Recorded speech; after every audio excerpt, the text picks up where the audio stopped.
I have a Okay. question to ask everybody. What you got? Shoot. What you got? For the ones that have had to have like home health care, have any of you had to fire somebody? Mm. Yup. Yep. I Heard had that to a do lot. that. I've heard that a lot in our community, I had to unfortunately. do that last week, and literally made myself sick because I've Mm. never had to do it. It was just like I just turned 23. My mom did it for me. So Hmm. like I never had to be the big bad wolf and call the company and tattletale on you and get you Yeah. fired. And I had to do that with my home health aide that I literally just got. Mm. Mm. Yeah, But I've Dang. heard I was that. Heard that I a was lot. seriously making myself sick because it made me like very uncomfortable because like it's not that I didn't like her as a person. I did really like her as a person. And like I was telling Carly and Hunter, I was like, if I would have met her in like the outside world, I feel like me and her could have been like really good friends. Mm. Like Hmm. we were 2 months apart in age, like we could have really been friends, but it was just like I was telling Erin earlier because I was on the phone with her earlier. I was telling her I was like, you know, I don't realize that like sometimes I forget that I'm only 23 and like I'm still very, very young because I feel like my maturity level, not to like hype myself up, but I feel like my maturity level is very high compared to like a lot of people my age. And so when I had somebody the same age as me in here and saw like what people my age actually act like with like zero work ethic and always wanting to be on their phone and on FaceTime with their boyfriend, I'm like, oh no, this is not happening. Mhm. Yeah. But I was just like, I seriously was sick. I was so sick to my stomach because I don't like that confrontation. I don't like that uncomfortable situation. I don't like being mean. I feel like I'm kind of like a people pleaser. I want to make sure everybody's happy, Yeah. that I'm not like hurting anybody's feelings. And I was like bawling my eyes out. I was shaking. I was like trying to not throw up, type of like Hmm. sick. Mm. It was so bad. But I was like, Felicity, how did the agency like react to like what you were concerned about? Or did they listen? I mean, yeah, they did. They listened to me, and I didn't want to go into like too much detail at that time because she was still at my house. I was just outside. Hmm. Mm. Yeah. But like I was just so fed up at that point. I was like, I'm not even waiting until she leaves. I just want to make the phone call, but I want to strictly ask them to wait to call her until after her shift is over. Mhm. Hmm. Because I don't like that confrontation. She already has my phone number. She already knows like where I live. Like I don't like that confrontation. It freaks me out. It stresses me out. Like yeah. But so when I called them, I kind of told them I was like, hi, then this is blah blah blah, and I was like, I just wanted to let you guys know like what was going on, and then I Hmm. told them what was going on. I was like, she's always on her phone. She and I was like, I'm the type of client slash patient, whatever you want to call it, that if I have you for 7 hours a day, I need you for 7 hours a day. Hmm. Whether whether you're actually physically helping me or just like helping me do my laundry or clean up my room, like I need you that 7 hours. Hmm. Right. I am fully dependent on another human being to live Right. my life. Right. So I was like, her doing that, like, I was like, that doesn't work for me because then I feel like even if I want a drink of something, I wouldn't, when she was on the phone, I wouldn't ask her for anything, even though I was sitting here dying of thirst. But like, that makes me uncomfortable if you're on the phone and then I have Hmm. to interrupt your phone call to tell you that I want a drink, even though you shouldn't be on the phone to begin with because you're here getting paid for my insurance to work for me. Hmm. So I was like telling them, I was like, yeah, that is not gonna work. And like, she would bring her little sister with her sometimes when she was 18. And she had asked me at first. She was like, my little sister likes to tag along sometimes because this is what she wants to do. And she was like, would you be okay with that? It wouldn't be every day, blah, blah, blah. I was like, yeah, a couple of times. Like, that's fine. The more the merrier. I love everybody. And Mhm. as soon as I said, yeah, her sister showed up like literally like 8 minutes later. I don't even know how, if she was already Mm. here and they were trying to make it seem like she wasn't, or I don't know. And then like it was every day that she was bringing her sister. And then the day before my birthday, her sister came in with her as an 18-year-old holding an open Mike's Harder lemonade. Mm. Mm. And at that point, I was like, no, because Yeah. like now you're not doing your job already. You brought your little sister with you that's underage, and she has Mhm. open alcohol in somebody else's home while you are on the clock. Fuck Mhm. yeah. Hmm. I feel like that is just, I'm like, if you want to do that in your own house, I cannot judge you. I cannot tell you. I can advise you that it's not a good idea because you're underage, but I Hmm. can't make you stop. But the fact Right. that you brought that into somebody else's home, that's kind of what like pulled my last string. So I'm like, that is very unprofessional. Yeah.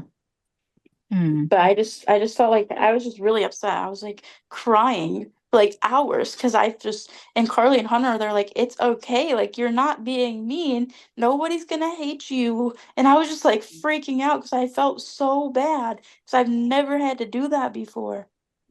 And I was like, Right. I But don't, I but don't, that I all don't. ties in with your advocacy for your needs, right, Felicity? I Yeah, mean, you have got to speak up, especially if they're hired by your insurance company to yeah, do a job for you. They're there for Mhm. you. And if you need a drink, Felicity, you have got to advocate for yourself. You've Mm. got to just right, put a stop to whatever they're doing and just say, hey, I need to go to the bathroom, or I need a drink, or I need my phone, or whatever. That's, yeah, I need to change my clothes and get ready for bed.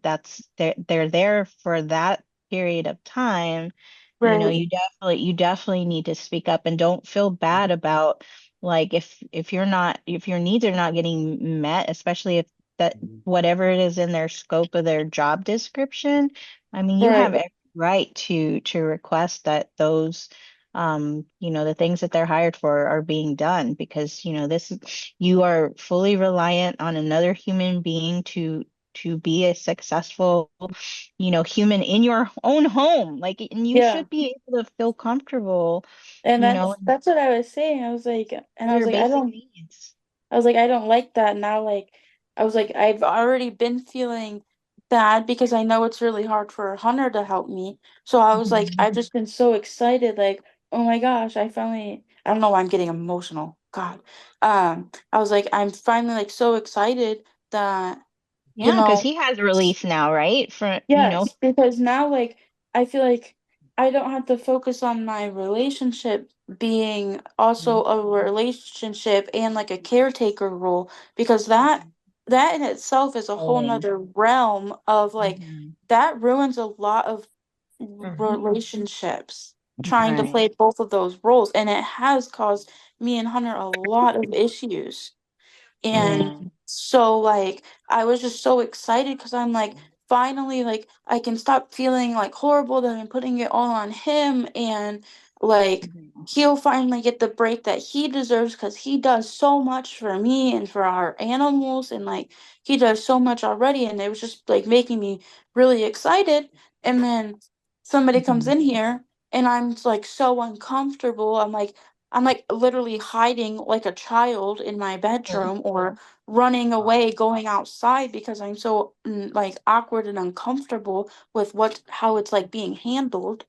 And Mm. Yeah. I'm like, I really wish it didn't have to go like that. But the new No, it person shouldn't. is It shouldn't. starting. The new person is starting on Tuesday. And Okay.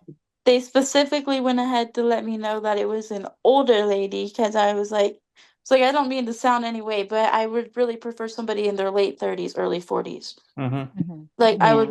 I would prefer that age range just because of the mere fact I do need somebody that's still able to be like physically active, Mhm. but Mhm. I need somebody that also has some like experience and maturity. And I feel like that's just Right. like the perfect age range for that. Mhm. Mhm. Yeah. And Are you so, able to get like a Hoyer lift now, Felicity? yes, I actually do. I have a hair lift sitting right Do there. you? Okay. All right. Um, I just have to, we have to, Carly had ordered me, like the bed risers. Mhm. Hmm. She got them for me for like part of my birthday present. And she got 8 of them, but we didn't realize we needed 12 of them because the way the bottom of the Oh. bed is. Mhm. Okay. So we have to order, oh, let's go. Oh, we have to order 4 more of them before we can use the Hoyer. Okay. Yeah. I know that'll be helpful, especially if it's just you and Hunter and Carly. Yeah. Um, And I think when you meet this new person, like write down your, right before you do that, write down your expectations of what mhm. specifically what you want to be done, and then Mhm. when you meet with the new person, talk to them about it and have them like sign off It's, on it. Like it is actually crazy that you said that this is because what I want. Yeah. as soon as the girl left, which they didn't really listen to me. They called her, I think, in the middle of her shift, and when I got back from my walk, she was gone. So that also Mhm. made me a little bit uncomfortable. But after she left, I did get my notebook out and I wrote down like everyday tasks, which like it's actually really hard to think about because like Mm-hmm. some things just come so naturally to like humans. It was Mhm. really hard for me to actually think of like a whole list of everyday daily like living activity tasks, but I did write down like a whole thing of everyday tasks that I do want her to read that I wrote. And then like I wrote another page like week in the job, and then I put like a star and put everyday daily tasks. And then I have it labeled like Monday through Sunday, and I Mhm. have each day like I wrote down specific like bigger tasks like showering for like 3 or 4 days of the week and going because they can go pick up my groceries if I order groceries. So like one day I have them as like their main like big task was grocery pickup. Then one day was like laundry, and another day was doing like the bedding, washing the bedding. Mhm. So I've never had to do that either because it's usually like at least all the companies that I used to have before, they kind of just had like a piece of paper that had their daily checklist on it. Mhm. Mhm. And they just kind of would come in and help me with what I need. And then if I didn't need them, they would go down their checklist of just like whether it was vacuuming, doing the dishes, whatever. So this company doesn't have that. So I kind of did it for them. Mhm. Yeah, And I was that's a like, great start. Mhm. and I You're the was like, if I boss. have to, I was like, if I have to, I will print out like a checklist for Yeah. them every week for them to go down it every day and check it off if that's what I have to Mhm. do. I just don't want to seem like that, like Percy princess energy. Mm-hmm. I deserve everything, and like I don't want to seem No. like that. No, that's not. No. It's just setting clear expectations. Like I like the Right. checklist idea. Like even Mhm. when I'm at work, I like, this is what I need to do. I do that for myself. Mhm. Okay. Okay, I'm happy to get that like opinion though, because I was like, I don't know how to like write down a list and then tell them like this list because I don't want to seem again like I'm bossy or demanding or like I'm acting like I deserve the world because like I'm not Miss Perfect. Like I don't deserve everything. But I do deserve a normal life, Mm-hmm. Mhm. and I deserve to get my needs as a human being met. Absolutely. I mean, it's some degree, it's the checklist isn't really being bossy. I mean, you technically even though your insurance is paying them, you're still hiring them. So they're kind of like an employee to a degree. So giving Yeah. them a list of things that you want them to do is no different than a boss giving you a list of expectations of what they expect you to do when you come into work. I mean, it's, Mhm. and once they pick up on it, and if you like them, well, and I hope you do, then they stay on, then you don't even need to give them lists anymore. Yeah. They They'll pick just up do it on what. naturally. Mm-hmm. Yeah, so it's Exactly. it's really just it's like that 30-day new employee period, basically. Yeah. You're giving them a list of what you expect, and if they don't make it, then there's a problem. I mean, it's pretty common in business, so I would think it would apply the same way here. Yeah. Yeah, And it's just like I feel like it kind of just like confuses me sometimes with like people like that come in and don't do their job. Like I'm like this sounds really bad, I feel like when I say it out loud, but it's like I have you 7 days a week, 7 hours a day. I'm the reason your bills are being paid. Mhm. Yeah. Why are you not working for it? Well, I mean, it's that's Like in the most like That's the non-mean way, I would reality. say that, but that is the reality. Like Hmm. I'm I'm you're working for me and my insurance that took me forever to get, by the way, is paying you. And so therefore, in a way, I'm the reason your bills are being paid just Right. because you're here helping me live a normal human life. Like I well, don't Hmm. understand why you wouldn't just do it, or like why people that like are kind of like lazy about jobs like that. Like, would you want your bed to look like this? Would you want your clothes to smell like this? Would you want your armpits to smell like this? No. So why Yeah. do you think it's okay to leave me like that Hmm. when you're Yeah. getting paid to make sure I'm not like that? Right. Right. Yeah. And I don't know that a lot of people that go into the caregiving line of business really understand the scope of, everything that you need. Um, Mm, and I know for some it's not like a career that they absolutely love. I understand from just talking to members of our community, there's like a huge turnover rate, especially because of the rate in pay. And so I don't know if that's also a factor. yeah. If I know that we have some families that actually just hire help for maybe like 2 hours a day in the morning and then 2 hours a day in the evening, because they're able to pay them a little bit more. They're able to get whatever they need done within that 2 hours, and then they're just out of there, and Yeah. there's no And stress. that's There's no stress. But if you have them for 7 hours, I mean, I know that that's a really long time, but you can get so much done, right. within the 7 hours before, like when you wake up and then when you go for And bed that's or what I'm whatever. saying.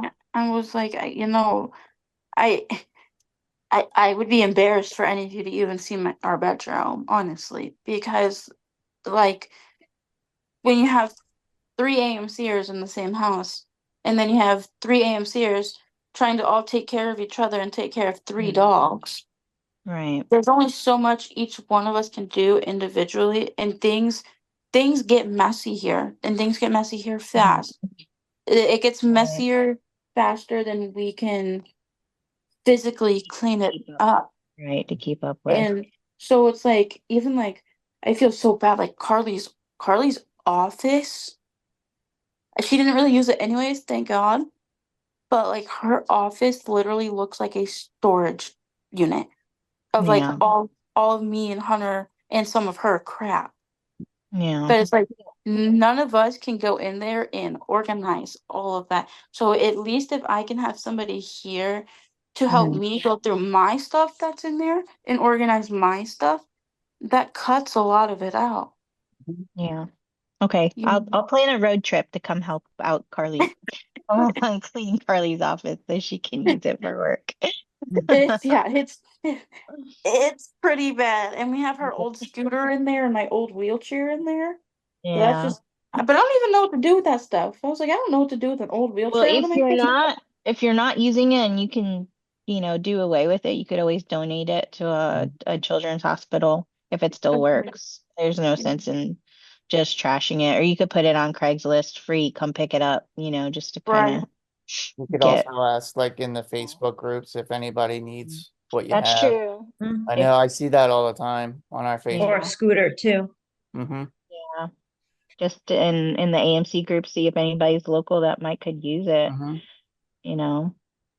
You just never Yeah. know. It's not in the best shape, but I mean, I it can mean, Yeah. still yeah, if it can work, get somebody temporary till they get something that they want, run. whatever. Even if Mhm. that, then it you're helping out. Yeah. Yeah.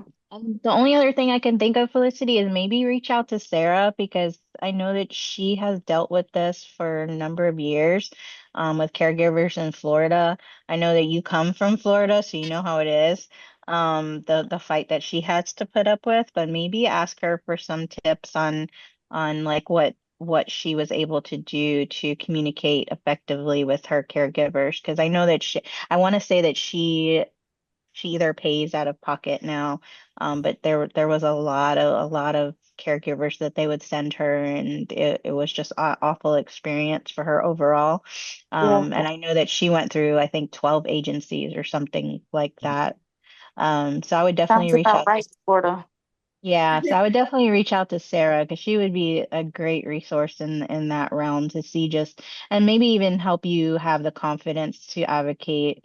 Because I know that's exactly what she's doing on social media now is just showcasing people, and I encourage you to do it too. Like just your everyday things and your struggles and maybe that'll bring more awareness to how challenging it is your everyday life, and that's basically what Sarah's doing now on Instagram, Facebook, and I Mhm. think on TikTok. And that audience, I mean it could definitely change the realm of how people view you guys. Like it's terrible to think that, I'm getting paid 7 hours a day to be with you, and I'm on the phone or hanging out with my younger sister. Yeah, no, that's you don't bring your sister to it's Yeah, not bring your sister to work day. Like you're right. there for Felicity, and that's really what you need to do is just like advocate for your needs with the new person. I love the list idea. Just make sure that, she goes through it, every day. And eventually, if she stays with you, hopefully that list will be memorized and she won't even have to rely on it and she knows what to Yeah. do. But yeah, I would definitely lean on those that have the caregiver challenges. I know that just off the top of my head, just from talking to other parents and talking to other adults with AMC, that it's definitely you're not alone. And I know that you are in that realm of figuring things out in young adulthood, to speak up for yourself and just stay strong and really just you need to go to the bathroom, you need a drink, and you just need to be really vocal about that, and that is your basic Yeah. human right, and you It's should definitely be able to do that with no issues from or it's back talk or definitely nothing from it's anybody. definitely a learning curve, I think, for me Yeah. personally, with like especially the advocacy, because like I can remember even back when I was like 12, my doctor knew like I wouldn't talk to her really unless like nobody else was in the room with me. So she would make my parents leave the room or whoever was with Yeah. me leave the room, and she would get my doctor would yell at me. She was like, how many times did you go pee today? I'd be like, none. Yeah. She's like, do you have to pee? I'd be like, yeah. She's like, so why haven't you gone? And then I would start crying and say that I didn't like asking because I didn't like bothering people.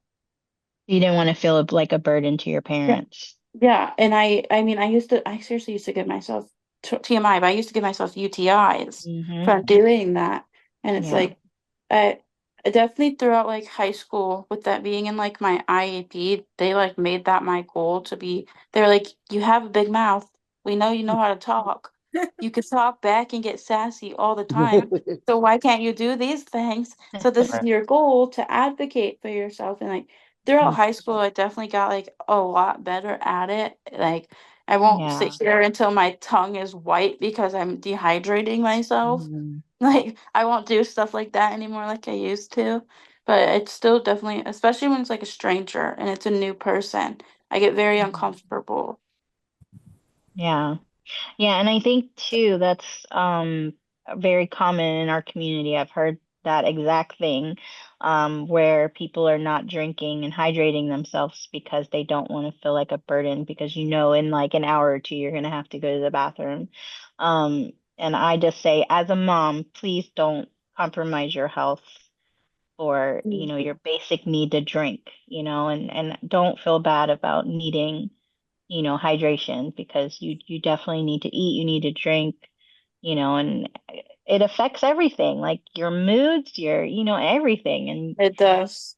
And I think if you also just like go into this new caregiver as I don't know, maybe like show your bubbly personality and hopefully you guys will head off really Yeah. well. I hope so. I Um, mean, I did with the first girl too. Like I said, I feel like we could have been yeah, friends, just not work right. work ethic. I feel like we actually could have been friends. Now I don't because I'm very Yeah. awkward. If I ever see her in person, I'm gonna probably start crying, but Oh, or start like throwing up everywhere because it makes me Mhm. so uncomfortable. But yeah. no, I I I try to do that like the best I can. I'm like, because I tell people too. I'm like, it has to be somebody that does have like the work ethic to actually do Hmm. these things that I need, but it also needs to be somebody that I don't like completely hate. Mhm. Because Yeah. then I'm just not gonna be I'm gonna not be nice, not even on purpose. I'm just gonna be mean and I'm not gonna try to be mean. And I don't like that either. So I try to like when I introduce myself to them, I try to let my whole personality out. Like even the Hmm. first day the other girl came, I was like, by the way, I cuss a lot. I got it from my dad. I hope that's okay. Mhm. Like I was very open about it. I'm like, I also like to make really dirty jokes, just so you know. Like, I I like mean, to be very open. You got to get to know me for who I am. when you have somebody spending that much time with you, you kind of have the better are you at being like that, the better it will probably be, Right, the more it'll work because out. it's like a relationship to a degree as well, Yeah, so it's communication is key across the board. yeah, I mean, it's when Hmm. you're spending, but the expectations are that list, like this is what I need and this is what I need you to do, but we can get along too. Yeah, that's all it is. right. Right. My dad had, since my mom passed, he's older, and my older sister went to an agency to help him, and he went through three before they found one that he really likes. Mhm. And in the end, it's like most of the family members who have met her really like her, and she's been great. But also too for my dad, it was personality too, because there are a few people that they might have been able to do their job, but their personality just did not click with his. Mm-hmm. And so in your own way too, just like kind of watch for their personalities and see if they're really, Hmm. if you have that gut feeling that this is not going to work out, don't feel bad to like say, okay, I have to end this and look for Yeah. another. Yeah, Because if they're that intimate with you in a way, so to speak, where that they're that close and they're doing things, you do want someone who you want to trust and Yep. and feel comfortable around. Mhm. Exactly. Yeah. don't to drop them. If there's something odd or you've got something gut feeling that this is kind of weird, to Yeah, do that because Yeah. looking out for yourself in one way, but at the same time, as mentioned earlier, they're your employee, Right. and you need to make sure that you're comfortable with them working with you. Hmm. yeah. Absolutely. Yeah. Yeah. And I know it's not an easy job, right? It's not an easy job for them, No, and of course you want to hit it off, right away with people. And you yourself said you like to, share your personality, tell a dirty joke. I mean, that if that's how they're going to get to know you, right? mm-hmm. And it's either going to make it or break it, right? In that Yeah. very first interaction, And you that's know. well, that's why I like to do that too, because I'm like, I'm not gonna sit here and waste my time or waste your time. Right. Right. I mean, if you're gonna come meet me and be this person that's gonna be in here 7 days a week for 7 hours a day, Mhm. I'm gonna show you my personality on the first day the best I can. Obviously, without going overboard, I'm not gonna let my like whole crackhead energy come out on the first day because I Oh, might come scare on, you. Felicity. I Maybe might you just scare let it go, you. just right at them 100%. Boom. There you Just go. right off the bat, right Right. when they walk in the door, There you just be go. like, "Hey, I'm Felicity. I know you're gonna wipe my butt, but I'm really funny. Yeah. Yeah, I have a great Right. like personality." but like I seriously I'm just so like that. But like I'm going to let you know enough about my personality on the first day, Mhm. so like you'll know what to expect from me. So we do know if it's going to work or not. Mhm. Because Yeah. like my I like will seriously forever praise my home health aide that I had in Florida. I still talk to her on the phone at least once a week, her and her husband. I lived with them for 6 months. Like Mhm. she and her husband and their kids have become like my second family. But like she started with me when I was 15 years old. At that age, oh no. Nobody knew was coming into my life. I was going to give you the nastiest, meanest, rudest look I could to scare you away on purpose. Hmm. She saw me and you could tell that like my look definitely like freaked her out, like, oh no. But she pushed past it and she still came up to me and she was ignoring the fact that I was trying to be like that. And like now I've known her since I was 15 and I'm 23 years old. And like she was so good at everything she did and she understood my personality and like I would literally teach her how to twerk. It was so funny. And I'm like, but that's like the personality that I need to interact with me because I'm goofy like that. Mhm. Yeah. I'm gonna be like, I see your butt. You have a big butt. You want to twerk? Like I'm gonna really be like that. That's just me. That's how I am with people. Yeah. Well, I mean, you just have to find somebody that's gonna somewhat match your energy. That's the only way you're really gonna have, a really good relationship with a caretaker. I mean, Yeah, it's just, and that's why I said just go all out, show your personality, and then, you might scare them off, or they might really enjoy your presence, and yeah. they'll If I be, scare them you know, off, it wasn't the job for them. Right. Right. And right, then, you move on to exactly. you move on to the next one. Right. Yeah. I mean, they gotta love their job. I mean, like it's like 2024. You gotta love your job. You gotta love what you do. Hmm. Um, Hmm. because otherwise life is just like, oh, I gotta get up, I gotta go to work, like, you would hope that since they applied for that job, they have some sort of compassion and empathy, and that they really will do the duties of the caregiver role without feeling like that, oh, this is a drag. I'm gonna hate the next 7 hours, because so and so or whatever. So whatever they have to do on their list, you would hope that somebody would come into your home and do what's needed to be done, and then they go home, um and they're willing to come back the next day, with no reservations, like, oh, this job sucks. Yeah. um but it's probably hard. It's probably hard. I've actually thought about, maybe in my later years doing a caregiver role of some sorts. I love the elderly. I love them so much. They're so cute. Yeah. you Sorry, know guys. I didn't mean to take over the past like 30 minutes, No, but I mean, No, that's what we're here for. yeah, Like I this is, said, Great. when we revamped, we said we were going to not put a time limit on us, and we were right. just going to talk until whenever. And then, if we had issues, I figured it'd take us about 30 to 45 minutes to break the ice and check in with everybody, see how everybody's doing, and then, but that's why we're here, because we need to obviously check in, and then, hey, we got on a topic that we weren't expecting to talk about tonight, so it's perfect.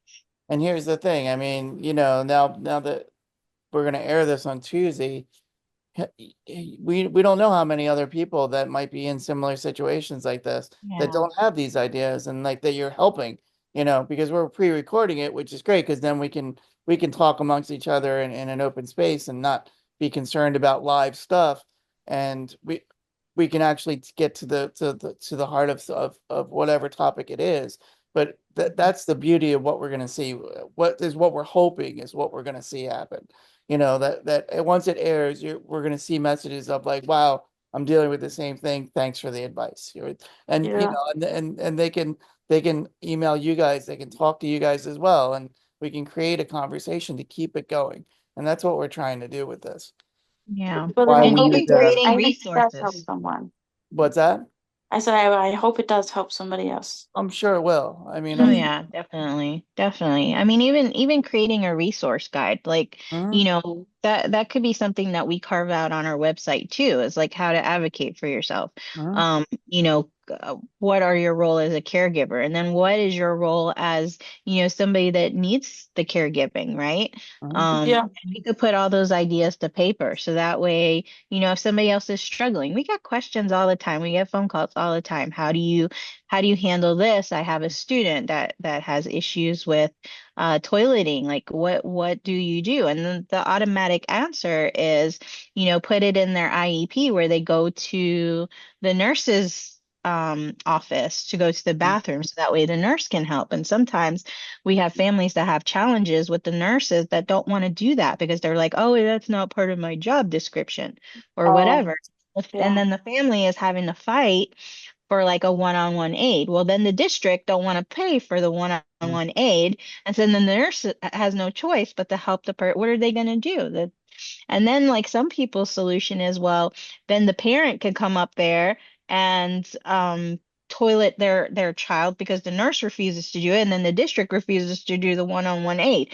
Well, how is that helpful? Because by the time, the child has to go to the bathroom and And the the parent parent is able to there, get there.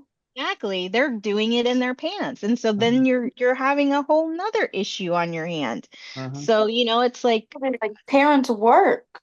they do. They They can't do. They just leave their job to come to the school where your child should be getting help anyways. Exactly, exactly. But there's so many like so many of our family like in our community that have challenges like that. And so it's interesting for us to have this conversation because we're in the adult world, right? But also the challenges of parents that they also have with just your basic necessities, your basic like getting fed at Mhm. school because they don't have the upper extremity muscles to feed themselves or whatever, or the kid is feeling very insecure about eating like quote unquote a dog, right? Mhm. And so they get bullied for the way they eat. And so there's either the option of bringing the OB, which is not very um Portable. what is it? Yeah, it's not portable. It's not light and it's not yeah, I let exactly. How to for advocacy could be helpful for all ages. I love that, Courtney. Just Mhm. that would be actually very perfect, like for us to be able to have something for our parents to use as a guide, but also when you guys are in that transition to young adulthood and how to advocate for your basic human rights. Like this is the conversation that you need to lay out as soon as you hire your caregiver once they walk in your door. Hi, my name is Felicity. I have arthrogryposis. I'm sure you don't know what that is. Let me tell you a little bit about it. But also then you turn to them and be like, hey, this is my personality. And I hope we get along just fine. Yeah. Because here's your task and here's a list. And you tell Um, them a dirty I joke, and then everybody laughs. Yeah. and then you tell your dirty joke and then Yeah. everything, Mhm. Yeah, because I know at goes. conference, a lot of parents will come up to, yeah, I mean, every year a lot of parents will talk to the adult AMCers or, ask Mhm. them Mhm. questions because, like you said, as their kids get older or become young adults and stuff like that, trying to figure that stuff out. So, yeah, a guide would be helpful. Mhm. Yeah. I think it for sure would. I mean, I'm not like I'm still in that young adult transition stage, but I've even had a lot of like parents come up to me like she won't care if we mention their name. Like when I met CJ and Ashley Mhm. for the first time and found out that they only lived 15 minutes away from me in Ohio. And like she came over to where I lived and like they as parents were asking me a lot of questions like what do you wish was maybe different about your childhood or what did you like that your parents made you do and stuff like that and Mhm. she even asked me a lot of those questions and I told her how it was too. I was like I'm not trying to sound mean. I was like but you got to make that little boy work for what he wants or he's not going to be independent. He's not going to know how to advocate for himself because that's what a lot of my independence did come from is if I was crying on the ground and my sippy cup was in the kitchen and I was in the living room, my mom made me crawl or Mhm. roll to the Mhm. kitchen to go get my sippy cup. She didn't go get it and bring it to me. because that's like teaching, oh, let me cry and then I get what I want. Like you got to learn how to, do it. But I think having a lot of those how-tos would be nice, especially for like the Mhm. parents that are bringing in their new freshly born children or even the younger children still, and they're like, we don't know where to start. We don't know what I should be doing, what I shouldn't be doing. I feel like a lot of advice from the young adults to older adults could be very helpful for them also. Yeah, and I was just talking to Uncle Rod about that just today. We were talking about how, a lot of parents just really struggling with navigating the world of arthrogryposis and Mm-hmm. not knowing if the decisions they make as parents are, the right ones, right? They're struggling with those decisions because they have to make some really tough um surgery, decisions when I their feel like babies especially are. for the young parents. Yeah, yeah, Like especially for them, especially the ones that don't have a support system at home, right? And so those are the times where we want to see like our parents talking to our adults because I know that there's mixed feelings about surgeries and what works, what doesn't work, and I think we have a huge opportunity to open up a really great conversation at this table with parents and adult AMCers alike to just, let those feelings out because it's very, very stressful. And you feel alone in this journey, right? You feel like you're not making the right decisions for your AMCer. Because you don't know if one surgery is going to work over another. You don't know which doctor is the best doctor to go to, and there's just so many challenges along the way. And so I think that we have a lot of opportunities to definitely support not that only our parents but those that are transitioning to adulthood and that are I struggling as well. that's why I like tell my mom a lot too, even though I don't like to get sappy because it grosses me out. But um I like tell my mom a lot too, like I have to give her a lot of credit because like when she was my age, I was 5. Right. I I like I love kids. I really do. But me right now, I could not imagine having a 5-year-old child, let alone a I 5-year-old get it. child that has some sort of disability that might need the extra surgeries or extra help. But like I couldn't imagine that for me right now. As a Mm, 23-year-old, I could not imagine having a 5-year-old child. yeah. I'll say something, because you just brought something up.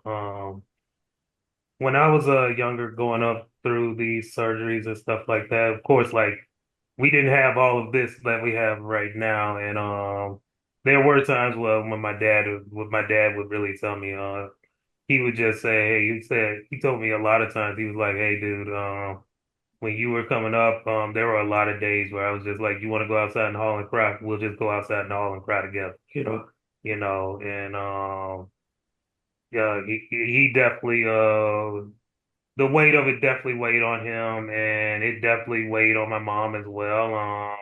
Going through surgeries and stuff like that, my mom did the most unhealthiest things ever. Like she would just sit in the corner of the hospital waiting room, by herself, nothing to eat, nothing to drink, eyes closed, just miserable for however long that operation was supposed to take. And when I had spinal surgery, they said that it was only supposed to take like I think like 2 hours tops, but it ended up being 6 hours.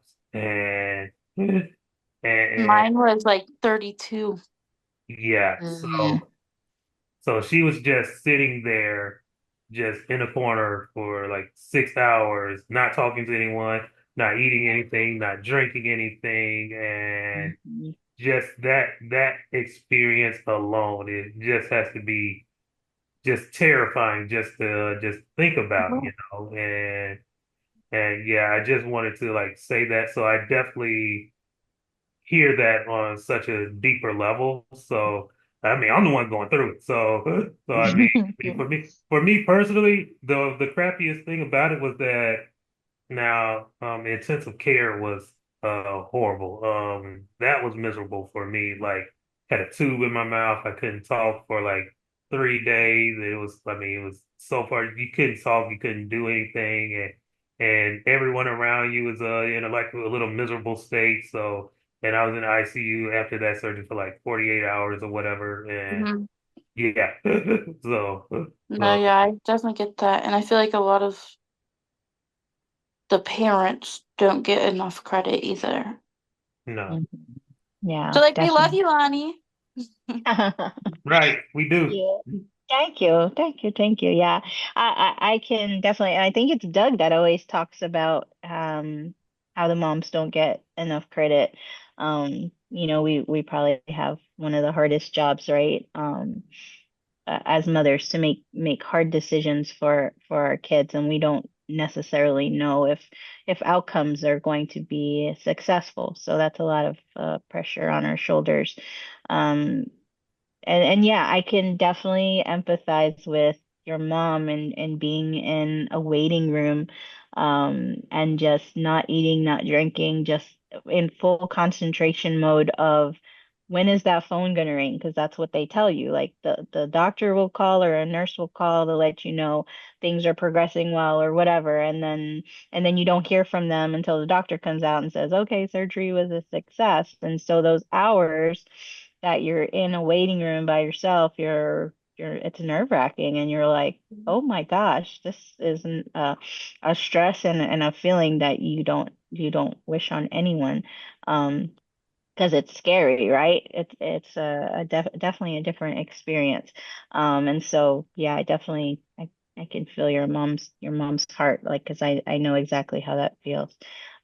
Definitely not what you guys go through in surgery. I know that's a different type of pain, but just know our heart Uh, hurts I along with definitely get it. your physical pain that you guys endure through And surgery. also like the psychological coping mechanisms that we learned to cope with the Right. surgeries and the recovery that might not help us out like later in life in regular.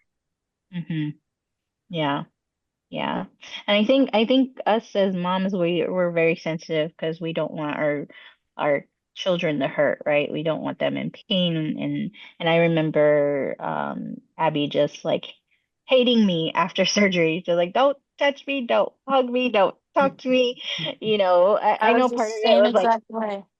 yeah, like I know part of it was meds and pain, and so we learned a lot of patience, and we learned, just give them what they need when they need it and just leave them alone otherwise.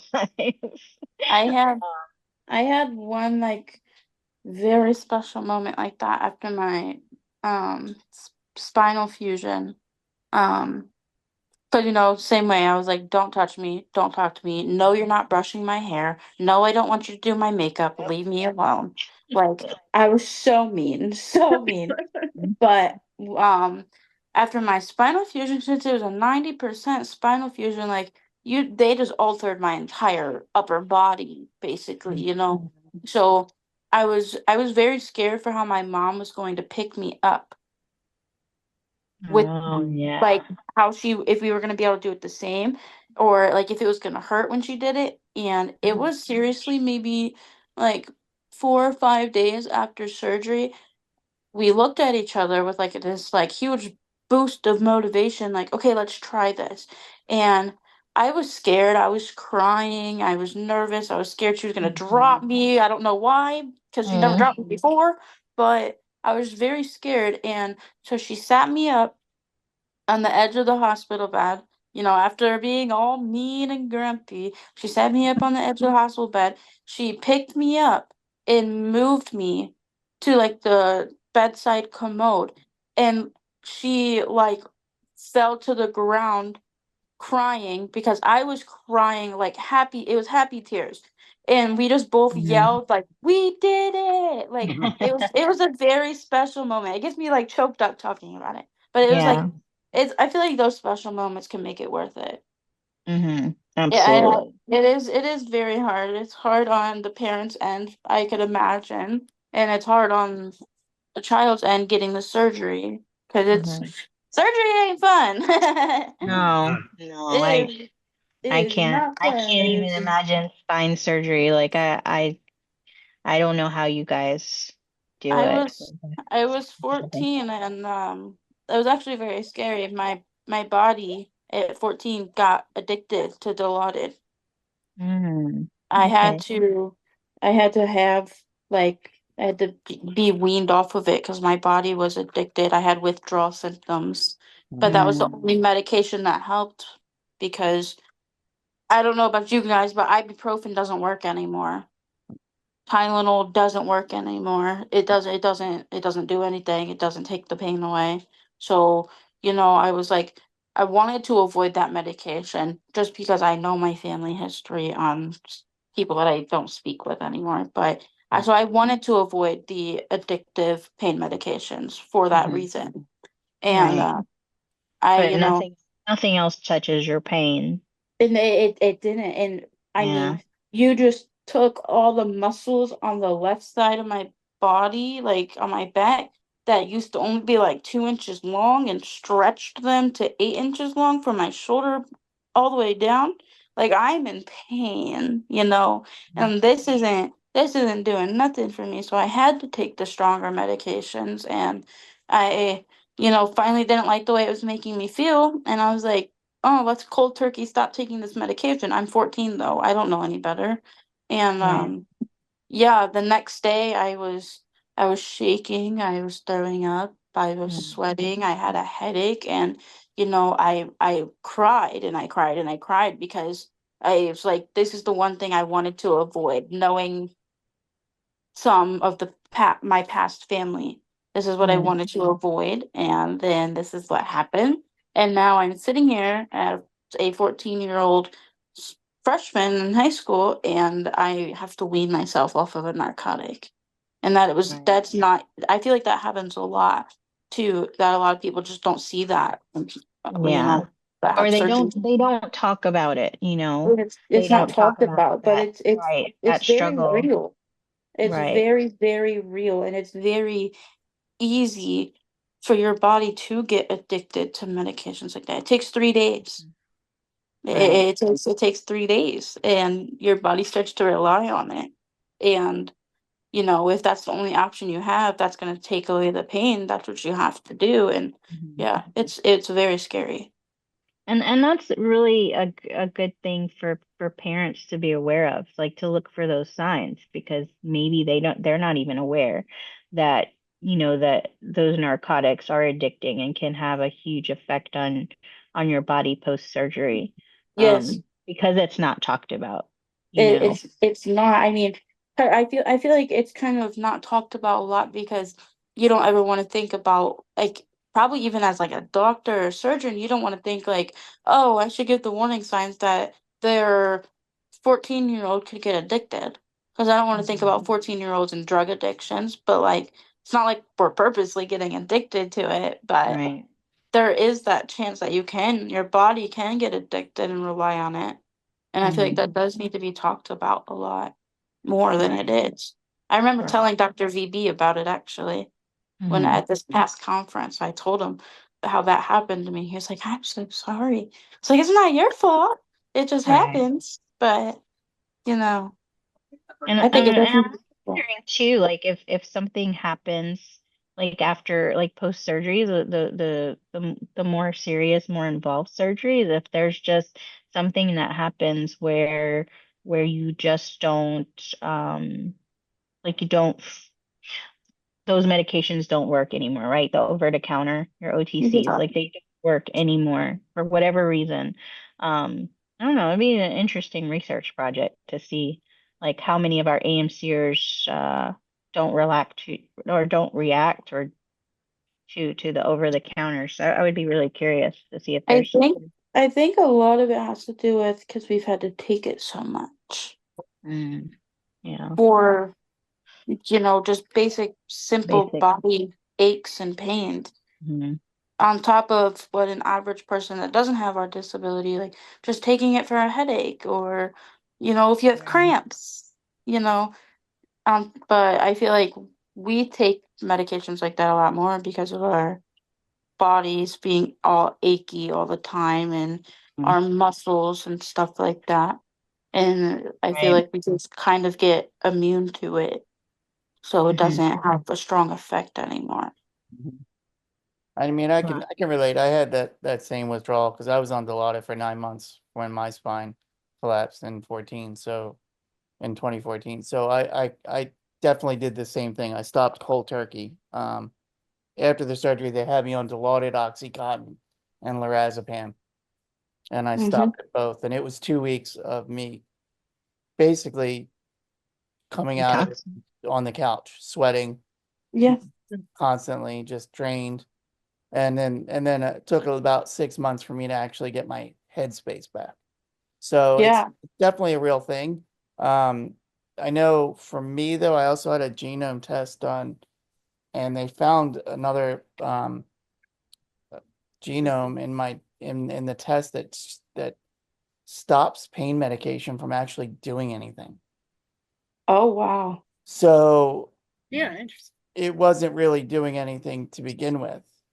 It was basically just getting me super high, Yeah, and I was just still in extreme pain. that's So how funner is actually. That's yeah, so interesting. So, it didn't do anything. So it's an interesting thing. I mean, there's definitely more research that should be done into this because it's definitely not, it may not be just that because of all the surgeries that we've had and all the medications that are required to get to those surgeries and get them done, um, that we're immune to, Motrin 800s or Tylenol 300s or whatever. It could be a genetic type of thing as well, where there's something in our DNA that's affecting how these medications work. And I think that's an interesting topic that isn't Could be talked about. discovered. Yeah. Yeah, I didn't even think yeah, about it like that, that honestly. would be a really interesting study, like to figure out, what do OTCs work for our AMCers? Like honestly, like if you think about it, if we had two people in our room right now, or I don't know if anybody else has experienced that, where your normal Tylenol, your T3s or your ibuprofens like that don't work. Mhm. Um, I feel like you know, some but for me they don't work, but I'm more hesitant to take medication, so I might not be giving it much of a chance either. But at the same time, there are some days I feel like I'll take ibuprofen. I'm like it's doing nothing. mm, Yeah. It doesn't really work. I mean, which Mhm. you're not supposed to do, don't do it. But I do because it's the only way to get out of pain sometimes is taking more of it than you are supposed to. Mhm. Yeah, like, I mean, that's what Hunter does when he's in like his back pain. I mean, like, I'll give the full warning label like Sherry did. Do not try this at home. right, yeah. But Hunter has taken like 1,800 milligrams of ibuprofen at once. Hmm. That's toxic to your body. Bad.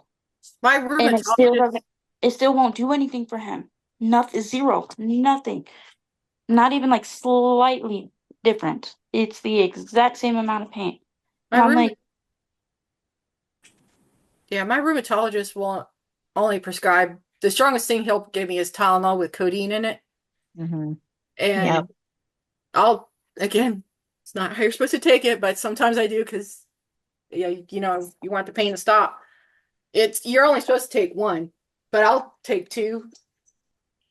Every once in a while, depending on how bad it is, sometimes three just you get the stop.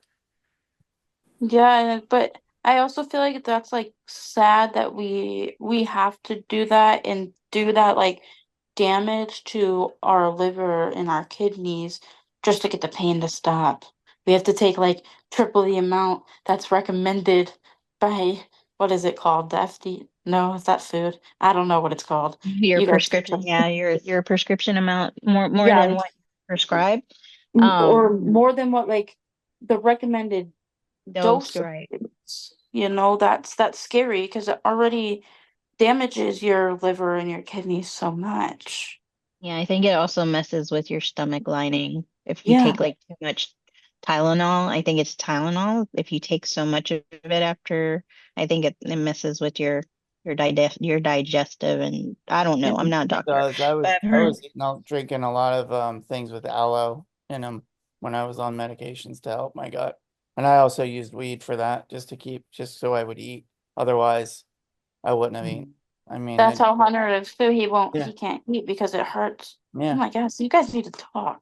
I mean, yeah. I just think there's more tests that need to be done. I'll have to talk to Rini because she was the one that advocated me to get that genome test. I forget who it was from. It was from one of the, Bombshad. yeah, yeah, yep, that was it. And Yeah, Dr. Bombshad did that yeah, that whole genome sequence for our AMCers. That's why I say like I know that people get like a little iffy about medical research with arthrogryposis, but definitely like if you see something pop up like from hi Erin, Hi, bye. um Erin. from one of our, medical professionals, um definitely participate because, we have a long way to go to figure out everything Mhm. involved in arthriposis. And I think a majority, like with Dr. Sawatsky's adult study, I think one of the things that she had mentioned was a lot of our adult AMCers live in constant pain. And I know that several have like either medical marijuana cards or whatever. To just to get pain to subside. Obviously nothing wrong with that if that's what works for you, but yeah, it's very alarming to know that, you could be prescribed narcotics and get addicted to it so young. It's a little It's crazy. scary. But then also like even in your adult years, you're Mhm. having major spine surgery and you're having to go through basic detox to just get all that Yeah, out of your system, And I right? mean, it yeah. like even scares me now since I did go through that at 14. Like Mhm. I've gone to the ER for like just personal issues, not even things that are from the AMC, but certain pains that I would have, and they'd be like, "Okay, let me give you some morphine." I'll Mhm. refuse morphine because I'm scared to take anything like that. That my Yeah. body it scares me now. I won't. It scares me. Yeah, it It's changes. It No, that changes makes how you. It changes your thoughts on any type of medication. Absolutely. I mean, it like yeah Ani said. I mean, for me, I just when I know my pain levels are. If I wake up and I know it's going to be a bad day, I'll eat some gummies, some weed gummies, yeah. and go about my day. And that works for me. But and that's not for everybody, but it does what works for me. Just because I know one, I won't lose my appetite. I won't have digestive problems Yeah. and it'll help me get through the day. But I mean, it's a different type of conversation, and I do think that the research is very young in it, very young at that Yes, stage of for it, but sure. it does need to happen. Yeah, absolutely. Absolutely. I think we could totally have a whole nother hour conversation Mhm. on just pain and what everyone goes through post surgery. It's traumatic. I know for Abby, she has talked about medical trauma and dealing with those feelings. And I know those feelings are very valid. I didn't know about medical trauma until some of our parents of younger kids have talked about how their children like they don't want to be touched, and if anybody comes anywhere close to their feet or their hands, they have a major meltdown, and you can't fix like that. There's no communication. You can bribe them, you can reward them, but there's nothing that helps them because they're just terrified. They're terrified of being touched. They're terrified of and if, especially when they're so young and they're not able to vocalize their pain besides crying and pitching a fit. Um, so I think that is definitely, especially in the younger years, something that we need to recognize as parents is that medical trauma is real, and Yeah. that Some we don't really have a solution because there really isn't one because everybody reacts differently. Right. And it's sometimes like like that that like pink lotion, what is it called? Calamine lotion? Is that what it's hmm called? The yeah, pink lotion. yeah, It reminds me of a hospital. like Yeah, that smell. And so that's small. sometimes I can't even like smell that, even though like it helps like if I have like a bug bite or something and it itches, Hmm. I like want to put that on my bug bite. But sometimes if my anxiety is bad that day, if Yeah. I try to use that and I get a whiff of it, like it brings back that like panic feeling of being Hmm. in like an operating room and having surgery or like when COVID first came out. Well, I feel like a lot of people might not have thought about this, but like all the masks that Mm.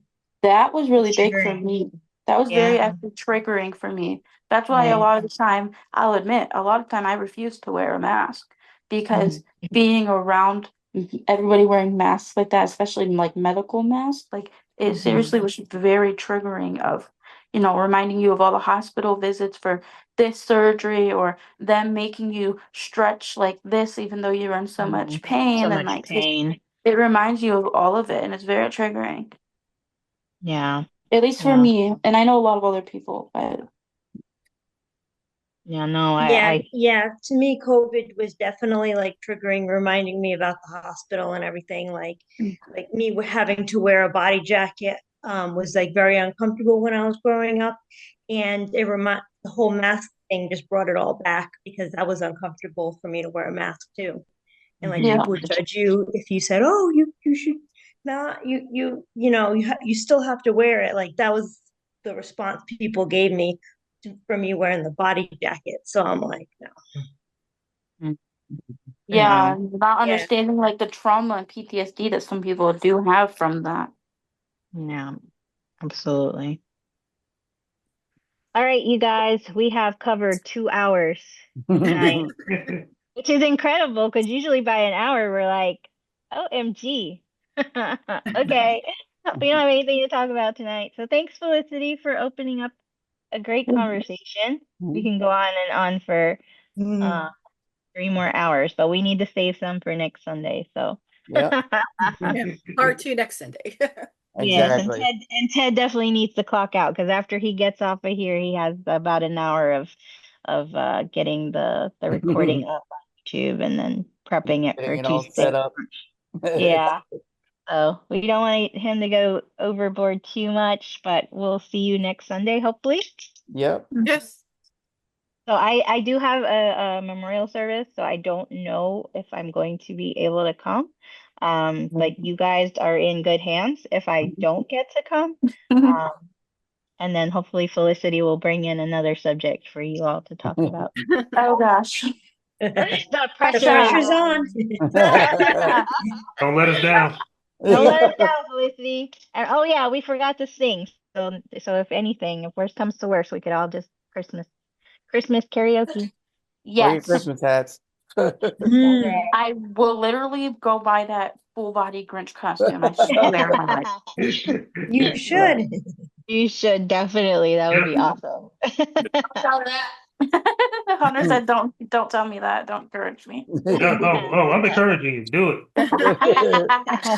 Uncle Rod's like, yes, do it. it. Hmm. I love Christmas. I'm up for All right, All you right, guys, guys. have a Be good safe. night. Be Love you safe. Be all. strong. Love See you y'all. next Bye. week. Have a great Good evening. night. Love you all. Take care, guys. Love yous.